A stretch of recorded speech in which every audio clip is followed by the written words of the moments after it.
Hola a todos, bienvenidos a un nuevo encuentro aquí en Crianza TV, donde vamos a tener el gusto de compartir junto con todos ustedes un encuentro que va a valer la pena porque vamos a conocer una especialidad dentro del mundo maravilloso que es esto de ser parte, de atender los problemas que cada una de las personas tenemos y que hay profesionales que entienden sobre la materia. Ahí la veo a Carla Vitale, otra de las profesionales que siempre se une, que está con nosotros, a Uge González, que también se suma en cada propuesta de Crianza TV. Y en esta oportunidad a quien vamos a invitar es Adrián Kertész, que está ya ahí donde me está pidiendo unirse porque él es psiquiatra. Un psiquiatra muy particular que tuve la suerte de conocer de la mano de un gran amigo como es Claudio Matone, que me lo presentó y me dice, me parece que es una muy linda persona para que también forme parte de Crianza TV. Y la verdad que sí, ya lo fuimos conociendo a través de distintos videos y que ahora lo quiero presentar ante todos ustedes para que él mismo pueda, sobre su especialidad, sobre las intrigas, también muchas veces se habla de la psiquiatría y directamente se lo relaciona con ¿te estás medicando? Y no siempre sucede eso. Por eso te invitamos a vos, Adrián, porque ya formás parte de Crianza TV, donde fuimos armando algunos micros que fuimos presentando y que en esta oportunidad lo tenemos ahí. ¿Dónde estás, Adrián? Veo. A ver, espera, El tengo la as... cámara al revés. Él en el Esperá consultorio es un crack. A ver, vamos a ver cómo no, es en estoy la en el red. fondo de mi casa. Espera que ahora no sé cómo dar vuelta a esta cosa. No sabes A cómo dar ver, vuelta. Vemos que te cuidás. ahora sí. Muy bien, ahí está. ¿Todo bien, Adrián? Ahora Sí, te muy bien, muestro. muy bien. Bueno, estaba haciendo una introducción de cómo nos conocimos a través de una persona en común y que queríamos hablar junto contigo de qué se trata todo esto de la psiquiatría, cómo lo podríamos describir para que la gente pueda entender y también hacer la comparación con otras especialidades parecidas y que muchas veces por ignorancia la gente no sabe a quién debe ir de acuerdo al problema o síntoma que tenga. Correcto, en principio podríamos diferenciar entre cuatro ofertas o cuatro disciplinas. Una sería, como mencionaste, la psiquiatría, también tenemos la psicología y ahora hay dos nuevas que están en auge. Una es el coaching y el otro es el counseling. ¿Okay? ¿Qué es cada cosa? Si primero entendamos a el ser humano como un continuum que va desde estar muy mal hasta estar muy bien con todo lo que puede haber en medio, ¿no? Entonces podríamos decir de una manera muy simplista y de ninguna manera en la realidad es nada más que así y reduccionista, podríamos que decir de abajo para arriba viene psiquiatra, después viene psicólogo, después viene counselor y por último el coaching. O sea, ¿qué hace cada uno? Básicamente, si le preguntás a la gente, si digo la palabra psiquiatra, ¿en qué pensás? Y uno piensa en alguien internado, Sí, inyección por encima del pullover, como a veces tenía que hacer sí, o en invierno, Moyano. ¿no? Claro, el Moyano o el Borda, o el Chorromero. Entonces, eso es un psiquiatra. Y sobre todo la prescripción, lo que se dice en tomar medicación psicofarmacológica.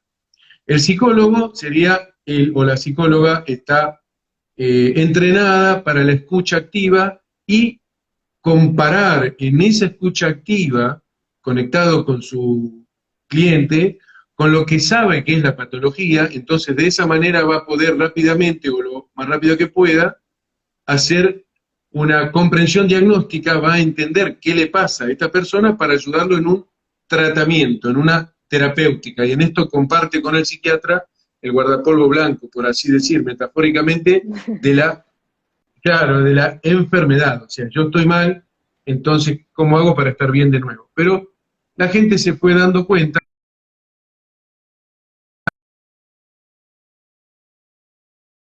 reactivas a los problemas.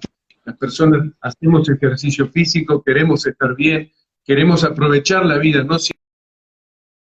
Entonces apareció el que es el aconsejador o la consejera.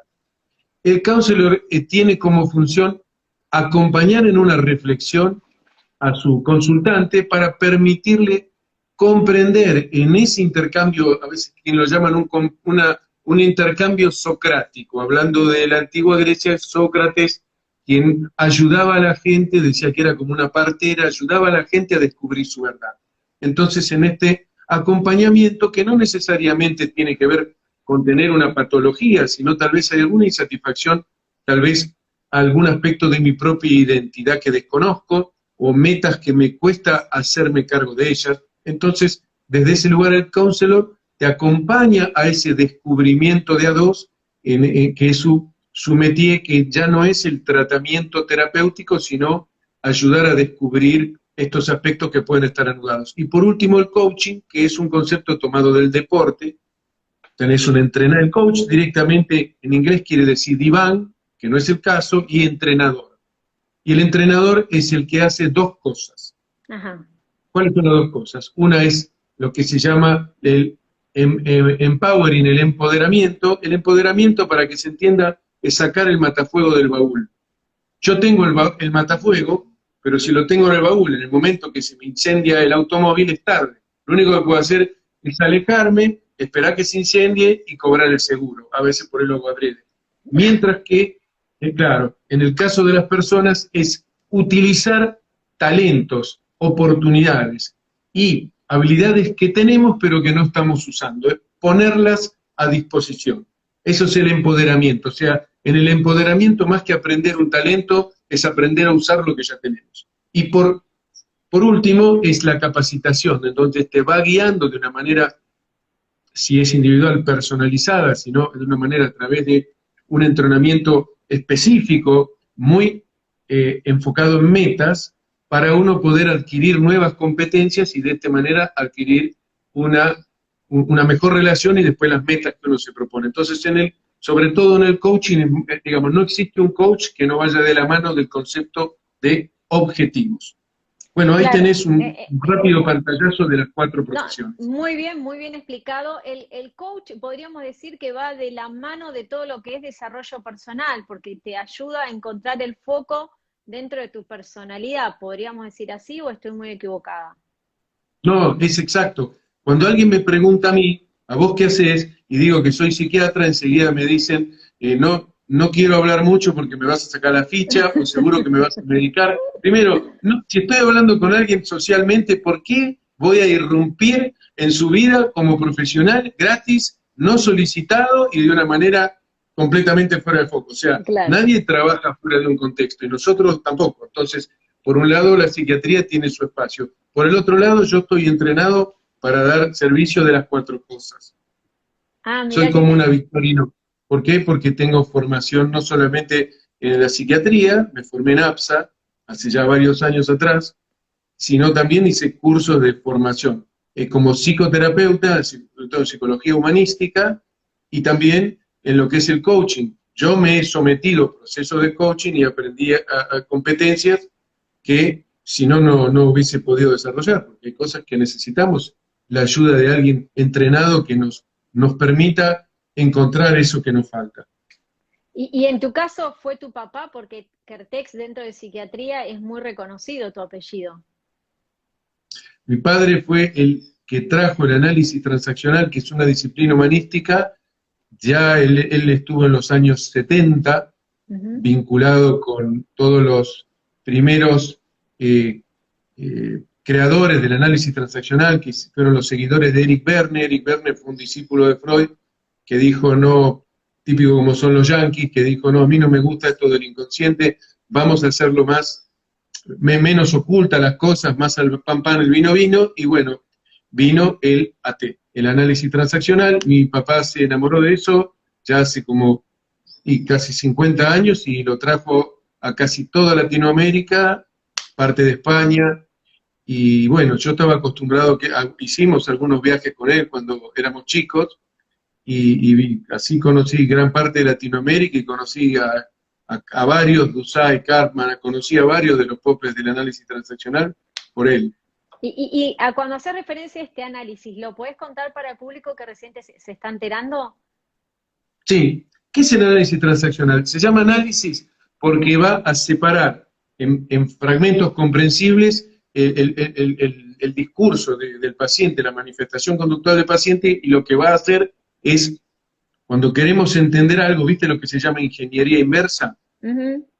Ponele que cae un ovni en el fondo de tu jardín. Entonces llamás a un ingeniero que no tiene el manual de usuario del OVNI. Lo desarman en pedacitos y después al intentar armarlo de vuelta, a ver qué quisieron hacer los extraterrestres para que funcione.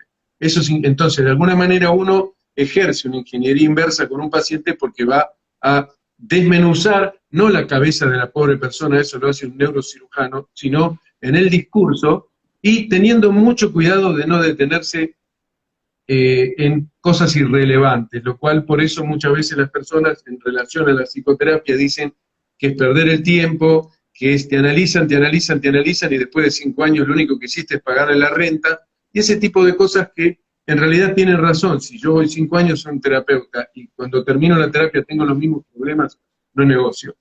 Entonces, análisis es esta deconstrucción del discurso, y transaccional porque se basa, a diferencia de otras disciplinas, en la interacción con los demás. Dice que un ser humano se constituye no como, digamos, un ser aislado en medio de la nada, sino porque interactúa con otros.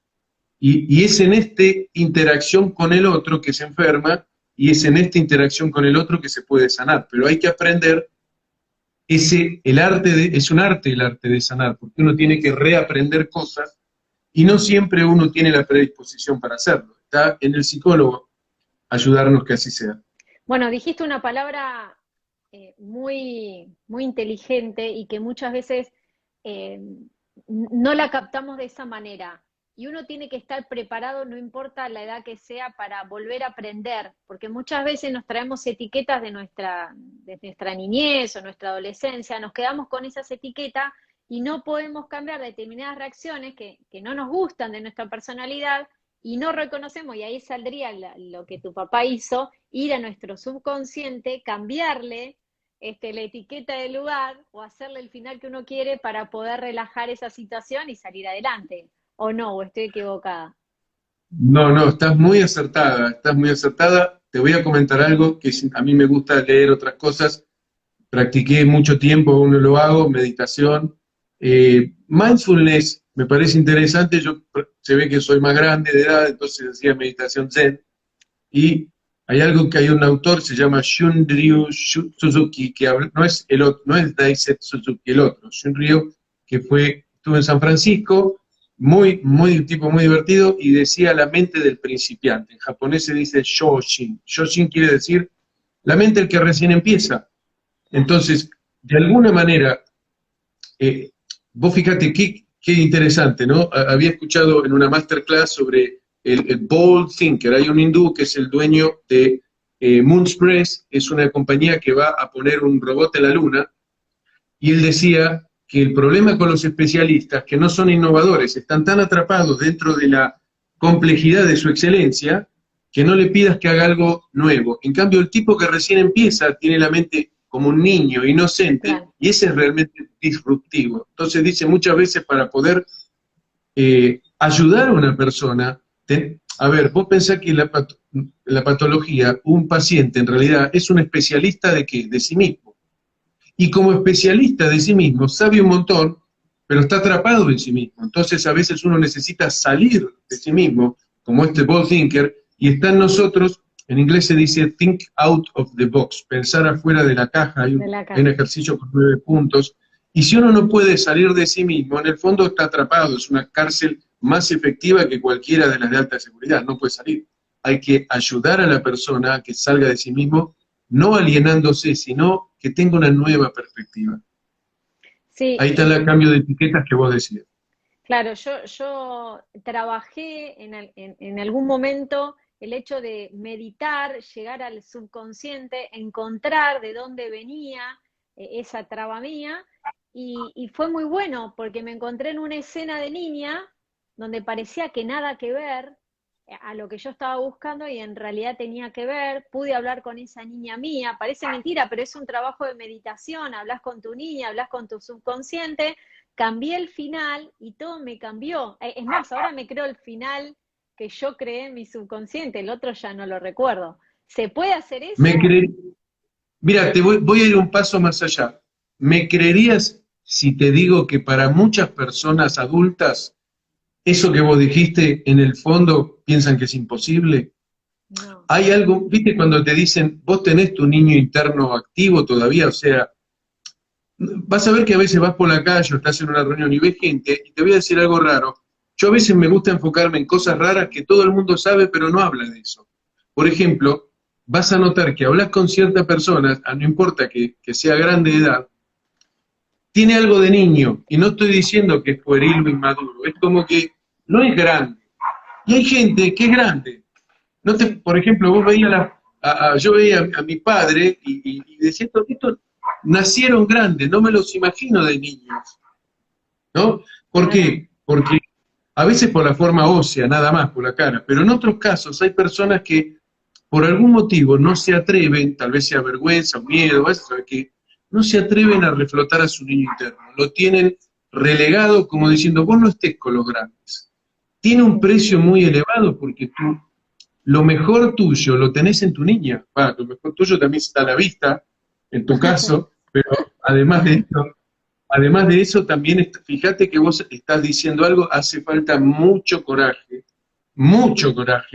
para ponerse en contacto con esa niña interna y hacerle lugar, porque eso implica ir en contra de muchos mandatos familiares que nos dijeron, vos callate, vos sos menor, o sea, yo que soy grande puedo fumar, puedo tener EPOC, puedo hacer lo que quiero, vos que sos chico, no. No. Entonces, ¿qué me enseñan con el mal modelo familiar? Cuando yo sea grande voy a hacer todas las tonterías porque al ser grande se permite. Bueno, Entonces, cambiar las enseñanzas requiere coraje y eso que dijiste hace falta mucho coraje para hacerlo. bueno, mirá vos qué loco, ¿no? Qué lindo, porque siempre te dicen, no saques ese niño. Ya Jesús en la Biblia, y sin irnos bueno, voy a decir algo religioso, pero en la Biblia, Dios constantemente le daba el ejemplo al adulto en vuélvete niño para entender lo que está pasando. Retrocede volviéndote niño, lo dice la Biblia, no es un invento de ustedes los psiquiatras, sí, sino que hasta el mismo Dios decía, no saques nunca ese niño adentro, porque necesitamos esa inocencia, esa manera de crear, todas esas cosas lindas que les pasan a los niños, que son libres a la manera de elegir, y que a veces los adultos, como decías al principio, el ser humano no está en torno, no está solo en el mundo, sino en torno a sus circunstancias, al país donde nació, a la sociedad en la que se mueve, a todo. Por supuesto, bueno, fíjate que estás dando la tecla, viste esos programas que aciertan todo y van subiendo, van ¿Qué ganando me más gano? plata cada vez. Bueno, Claro, vos fíjate me que voy a ganar que me vas a dar una masterclass aquí a crianza. me Me encanta, la yo tengo lo que ganar. disfruto, realmente, yo estoy jubilado en vida, o sea, yo todo lo que hago me gusta. Y si no trato, si tengo que hacer la cola en el banco, ir a sacarme un análisis o trato de buscar la parte buena, pero trato de enfocarme realmente en lo que me hace bien. Y fíjate lo que estás diciendo de la niñez, que qué interesante es reflotar la niñez desde un lugar de es una origen de algo viviente, es lo que nos hace ser mejores, en vez de algo inmaduro que tiene que esperar a ser grande. Porque ¿sabes lo que termina pasando? Si uno lo enseñan a posponerse, cuando llega grande, el precio que paga para ser grande es dejar de ser niño. Yo he conocido gente millonaria que me decía, ¿me podés medicar? Porque cuando me despierto en la mañana no sé qué hacer con el resto del día. Estamos hablando de Ah, personas que si se compraba un BMW con la plata que tenía en el bolsillo, y sin embargo estaba vacía esa persona, ¿no? Entonces, qué importante es lo que está diciendo, el niño interno. Ahora, la pregunta es, ¿cómo identifico mi niño interno? Porque también mm, tenemos un montón de malos hábitos, egoísmo, capricho, impulso, y hay gente que dice, bueno, si me querés, aceptame como soy. claro. Bueno, ahí Hasta sí, que es medio Entonces, egoísta eso. no es tan sencillo, no es tan sencillo, pero yo sé de lo que estás hablando y valoro muchísimo porque lo estás diciendo desde un lugar muy claro y además muy fuerte. Me parece, por eso digo lo del coraje, porque muchas personas perdieron ese coraje y no se atreven a reflotar el niño interno. Es como si repitieran lo que les hicieron sus padres y no se tienen confianza. Entonces hacen lo que hacen los demás. Y lo Sí, único que trajeron y no lo pueden manifestar, y eso no está bueno. sí, a veces hay que entender que por ahí nuestros padres, aunque nosotros se nos hayan quedado etiquetas, trataron de hacerlo mejor, porque padres no se aprende, se hace en el andar. Y seguramente habrán intentado hacerlo mejor con vos y te quedó una etiqueta, algo ahí trabado. Y lo bueno hoy, gracias a todos ustedes, es que se puede trabajar y se puede cambiar y ser feliz plenamente, volviendo a ese niño interior. Pero bueno, nos metimos en otro tema, a mí me encanta ir de un lado al otro. Pero ya que diste este ejemplo de una persona que te pidió que la mediques, ¿cómo es eso? Es decir, yo siempre que llego a un psiquiatra, ¿es que automáticamente voy a ser una persona medicada o no necesariamente? Bueno, es algo que como prejuicio sería interesante eliminarlo. No, Bien. por ejemplo, vas a ver un cirujano. Yo tuve un problema neurológico hace poco, Ujú. bastante severo, se llama neurodositis.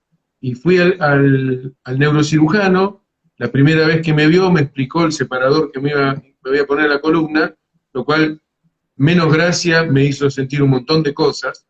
Y después de un año y pico de andar y venir, imagínate que en la pandemia la mayor parte de los médicos estaban atendiendo COVID y no estaban atendiendo neurocirugía. Yo digo, se va a morir un montón de gente de otra cosa. Veo que otra cosa, Yo, sí, obvio. gracias a Dios, no fui uno de ellos, pero no la pasé bien. Y hace poco lo fui a ver y me dijo, no, anda a hacer gimnasia. Entonces, no necesito, y a él le hubiese venido barmo operarme, porque tiene a los muchachos que recién están aprendiendo y tienen una columna fresca para ponerle los separadores.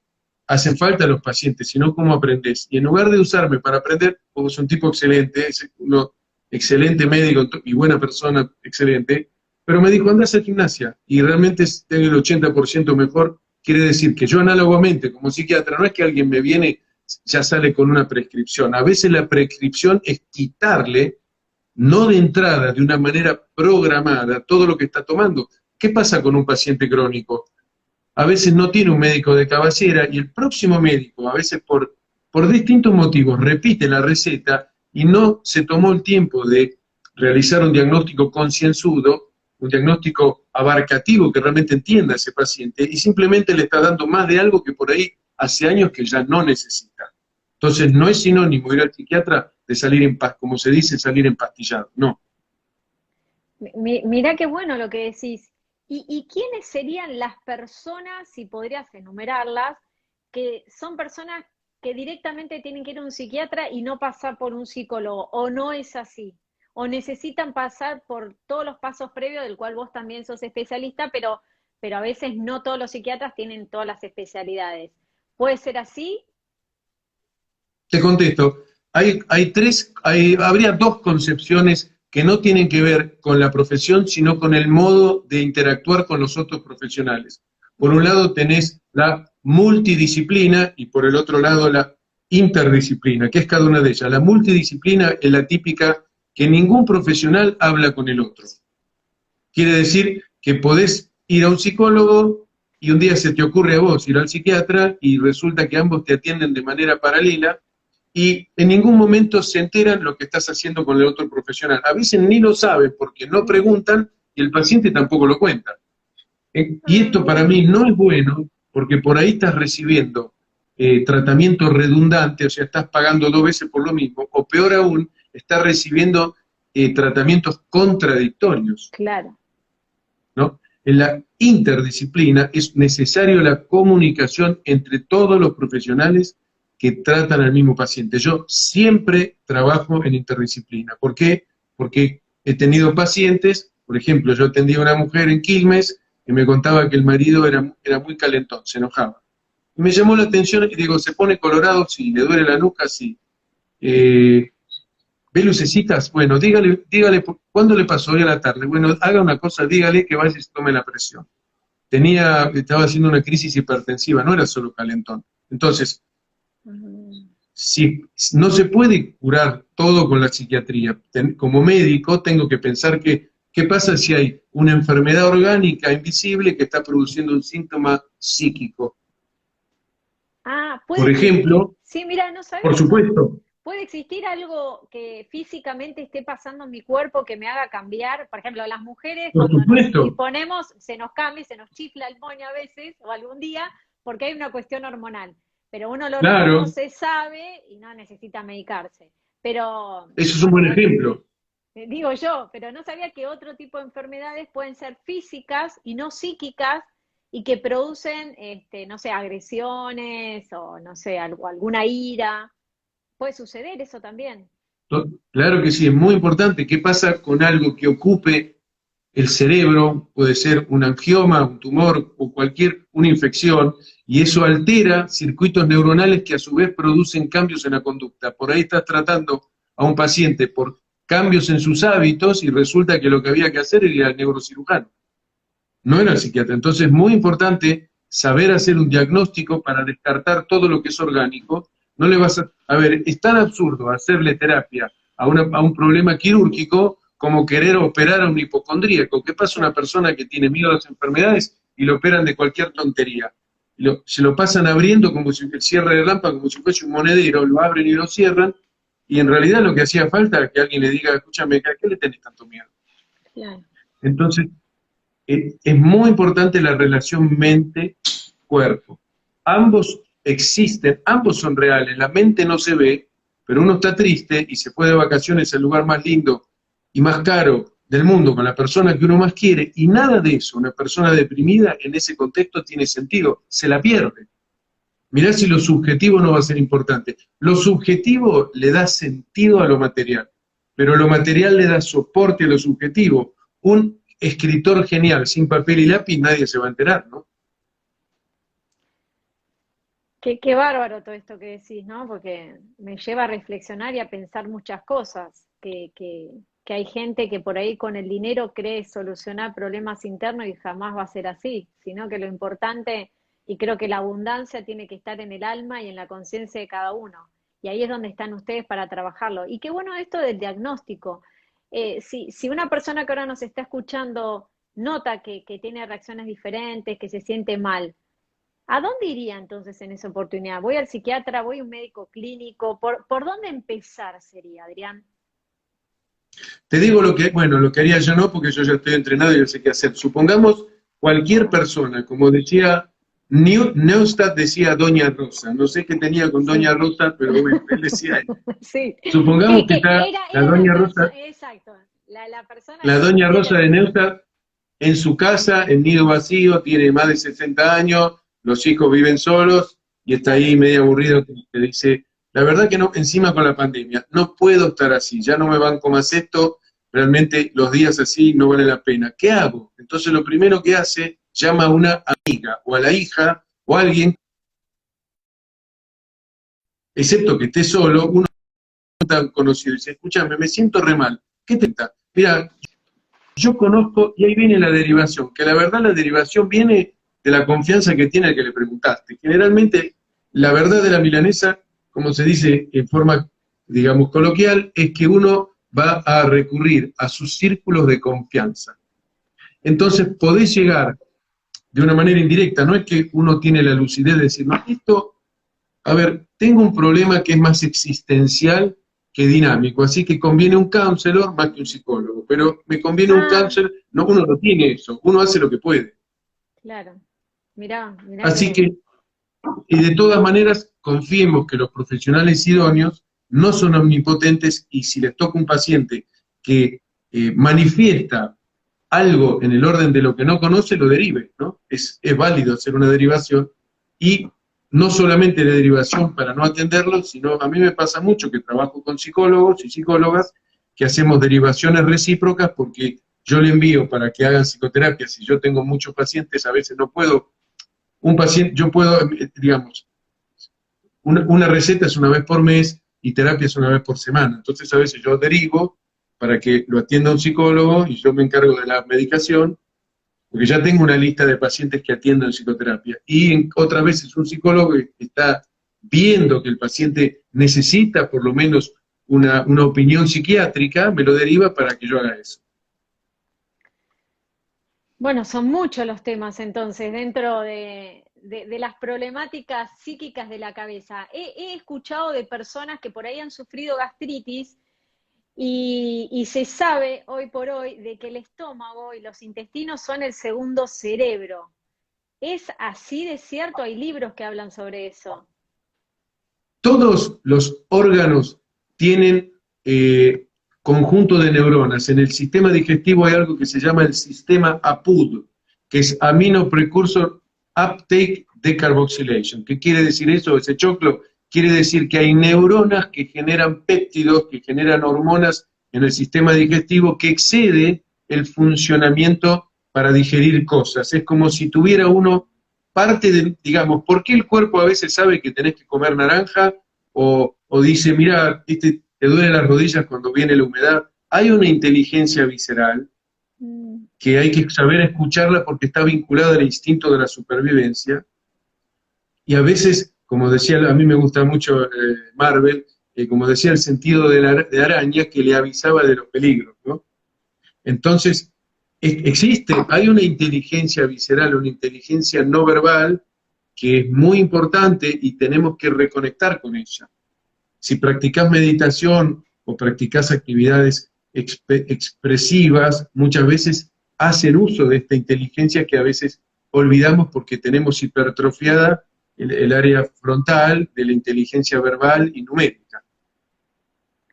Mirá vos, si ahí trabaja el estómago. Muchas veces el dolor de estómago no es por una indigestión, sino por la cabeza, que en algo se había trabado, funcionó mal y ahí empieza el problema. Bueno, ahí ha pasado de gente que ahí ha ido al gastroenterólogo, le ha hecho todos los estudios habidos y por haber, y le han dicho, no, mira, anda al psicólogo porque en la panza no tenés nada. Y ahí me sorprendió cómo no tenés nada. Y bueno, pasaba todo por la cabeza los dolores de estómago. O a veces los A chicos. veces, sí, lo que pasa es que si supongamos una persona que tiene dolor de estómago porque es un síntoma psicosomático, de la mente al cuerpo, entonces somatiza, lleva al cuerpo algo que es de su mente, o sea, es una angustia de la que no puede hacerse cargo, no puede hablar, entonces le duele el estómago. Pero si eso le sigue doliendo demasiado tiempo, a la larga va a tener en serio un problema en el estómago. Muchas gastritis erosivas, sangrantes, se inician en una angustia. No todo lo que sucede en la mente es inocuo. Te doy otro ejemplo. ¿Qué pasa si una persona en lugar de agarrársela con su estómago, se la agarra con el acelerador del auto o con un pariente? A veces uno termina internado en el hospital o preso.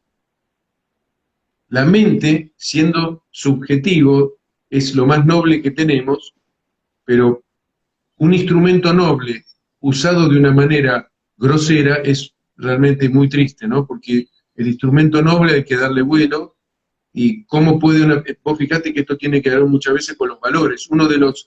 Un punto muy importante para el tratamiento de una persona son sus valores. Una persona con valores escasos, donde no hay un interés genuino por el otro, no hay un interés por tener un proyecto, no hay una capacidad, entender lo que quiero decir, de sacrificio, sí, de saber postergarse, es una persona muy primitiva, es una persona que va a tener muchas dificultades si tiene síntomas de hacer algo bueno con eso. Es más, te diría que hay personas que gracias a Dios que tienen síntomas, porque cuando está enfermo pierde fuerza y molesta menos a los demás.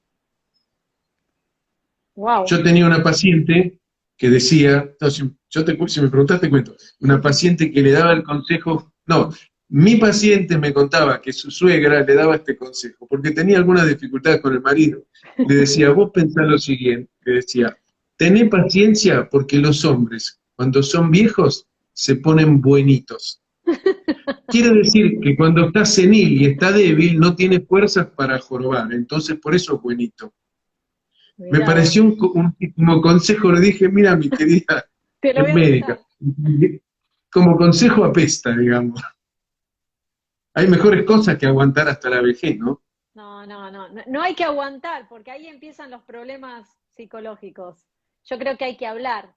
Hay que, bueno, en caso de que no puedas hablar con esa persona a la cual estás teniendo una diferencia, para eso están los especialistas, para que acompañen, para que ayuden, de qué manera hablar, porque muchas veces no sabemos cómo comunicar nuestro problema, y por ahí saltamos en ira, algo que por ahí tenemos razón, pero de la manera en que lo decimos, no comprende el otro, ya le erraste, y parece que el síntoma lo tenés vos, entonces es como un trabajo, ¿no?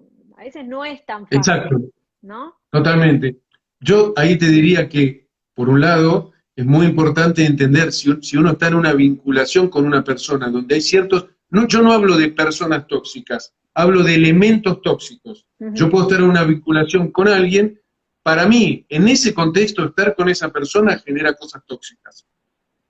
Pero esa persona con otra persona no es así. Entonces, no está bueno personalizar, hacer casa de brujas. Hablemos de elementos tóxicos y no de personas tóxicas. Entonces, si yo no aprendo a metabolizar esas cosas, supongamos que estás en pareja con una persona que no puede expresar su tristeza. Entonces, entre el análisis transaccional que hablábamos antes, eso se llama rebusque de ira que tapa la tristeza, que es típico en el hombre. Entonces, en lugar de manifestar su tristeza, se enoja. Entonces, por ahí su pareja reacciona con miedo, se calla por temor a una reacción violenta que nunca va a suceder, pero teme que sí, y termina siendo una enfermedad psicosomática como las que hablábamos. ¿Por qué? Porque nunca pudieron hablar. Y para hablar se necesita pensar fuera del frasco, pensar fuera de la caja, porque si yo estoy convencido que la otra persona ya sé cómo va a reaccionar y no le doy chance de algo nuevo, yo tampoco hago algo nuevo, estoy atrapado en la cárcel invisible de la que hablaba antes. Qué bueno. Con lo cual la vida es muy triste. Sí, obvio. Y cuando la vida es maravillosa, ya mirar alrededor de todo lo que uno tiene, ya de estar uno vivo, eso es magnífico. Así que a partir de ahí, de quererse un poquito más, disfrutar más. Bueno, veo que vos estás muy bien ahí. Bueno, Adrián, me encantaría seguir hablando, pero creo que vale la pena que le dejemos a la gente las ganas de seguir escuchándote. Dentro de muy poquito tiempo también va a salir otro micro tuyo hablando de la violencia como adicción, ¿no? Si puedes adelantar algo para que la gente después se enganche en ¿Cómo el no? micro.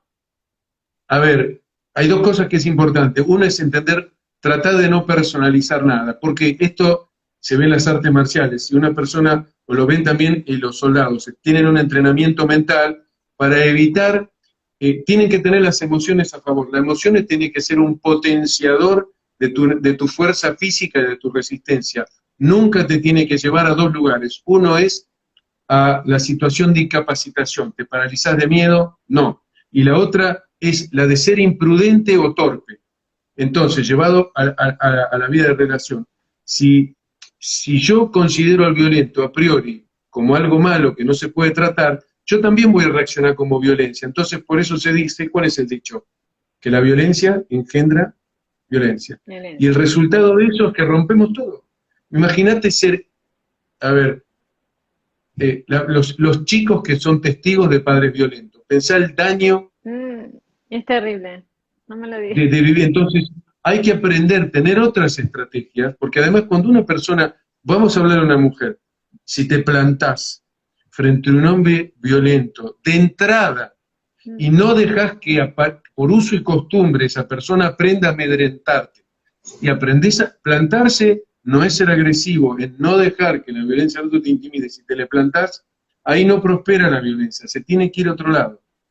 No prospera. Ahora, lo que pasa es que es un juego perverso de una persona que fue criada en un ambiente violento y después repite. Entonces, y vos sabés que una adicción tiene mucho que ver con una gratificación alternativa. Lo que no puedo resolver en lo que es, lo reemplazo con otra cosa. Tengo una paciente que es una mujer muy dulce, que consume, digamos, una sustancia porque en realidad tiene una necesidad afectiva de la que nunca se daba cuenta. En el momento que se dio cuenta de la necesidad afectiva, aparecieron las fuerzas para cambiar el hábito. Antes no.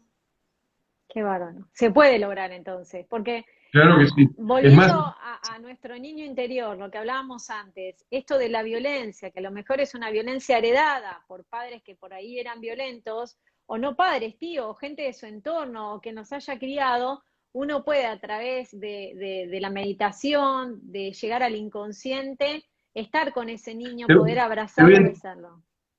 yo como psiquiatra me toca el lado siniestro de la vida. Entonces diría, hay tres tipos de aspectos de violencia.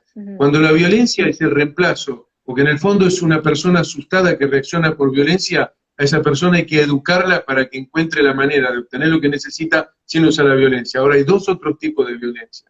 ¿Qué pasa con el violento que lo hace para manipular? Sí. Ahí eso no se lo podés dejar pasar, te tenés que plantar con eso porque cuanto más le permitís, más avanza. Y por último, que es el más difícil de todo, que es la persona que hace de la violencia su fuente de placer. El tratamiento del que disfruta con la violencia, lo más fácil es que vaya a combatir, llevar su violencia a un contexto, qué sé yo, en artes marciales, que cobre por hacer eso, y si hace algo fuera de la ley va preso. Porque Mira, no es hay distintos tipos de violencia. claro. Acá la violencia tratable a nivel psiquiátrico, que para no meternos en cosas penales, es la violencia de los niños asustados que cuando crecen, por falta de ese control, hacen cosas violentas. Si es alguien que disfruta con la violencia, es otro terreno, eso es otra cosa. Bueno, Adrián, muchas gracias. Nos diste más de lo que esperaba. Un Muy lindo placer. este contacto. Vas a seguir en Crianza TV, porque tenemos muchos micros que ya has grabado especialmente para poder disfrutar durante todo el verano. Y bueno, si me gané el premio, me das una masterclass de algún tema Yo creo que sí. que vamos a estar haciendo pronto, si Dios quiere. Gracias a vos, Adri, a todos los que se sumaron, a Chris Walter, a Andrés Spector, que es de Mamán y que pronto también vamos a hacer un contacto con ella en un vivo.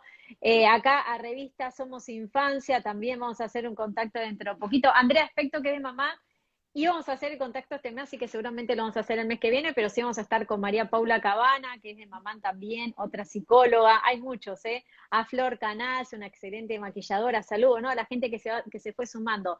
Andrea Terapeutainta, así, ay, no veo nada, chicos. A Itzel, también Ramírez, a Malena Bossi, a Caro Franchella, a Luciana Rego.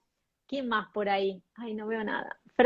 Porque los años ya se me achicó la vista. Muchos ojos celestes, pero a Eugenia González, bueno, a Carla Vital, a todos los que se fueron sumando en este encuentro en vivo, que sé que con este calor habrá costado salir de la pileta. Te arranqué de esa pileta vos, Adrián, seguramente. O seguro estabas atendiendo. Muchas gracias, Adrián. Un beso, Claudio, si está ahí contigo, un gran amigo en común. Y nos vemos pronto. Un placer, así será. Muchas gracias. A vos, Gracias, Paola. Gracias a todos. a todos.